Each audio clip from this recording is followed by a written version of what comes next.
Holi special এবিধ মিঠাই হৈছে গুজিয়া। অৱশ্যে আমাৰ অসমত এই গুজিয়াটো হোলিত নবনায়, কোনোবা ঠাইত বনোৱা দেখোঁ, কিন্তু আজিকালি সকলোৱে বনায়। সেইকাৰণে মই ভাবিলোঁ ময়ো এটা গুজিয়াৰ ৰেচিপি শ্বেয়াৰ কৰোঁ। অৱশ্যে আমাৰ এইটো গুজিয়া বুলি নকয়, আমাৰ জোন পিঠা বুলি কয় নহয় জানো, তাকো চকলেট ফ্লেভাৰৰ। আহকচোন কেনেকৈ বনালোঁ।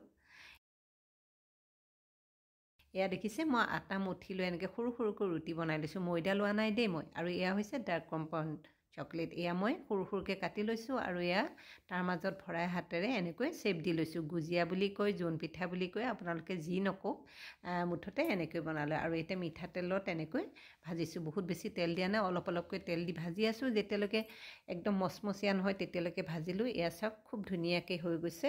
আপোনালোকে শব্দটোতে গম পাব, দেখিছেনে কিমান ক্ৰাঞ্চি হৈছে। চাওক, ইমান ধুনীয়া হৈছে।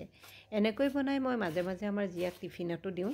আপোনালোকে ল'ৰা ছোৱালীক টিফিনত বনায়ো দিব পাৰিব, ব্ৰেকফাষ্টতো খাব পাৰিব, আলহী আহিলেও বনাই খুৱাব পাৰিব। খুবেই বেছি ভাল লাগে এনেকৈ। আৰু সৰু ল'ৰা ছোৱালীয়েতো চকলেট পচন্দ কৰেই নহয় জানো।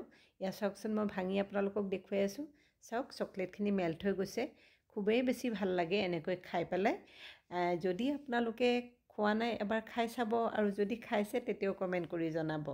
সকলোলৈ ৰঙৰ উৎসৱ ফাকুৱাৰ বহুত বহুত শুভেচ্ছা জনালোঁ। ধন্যবাদ।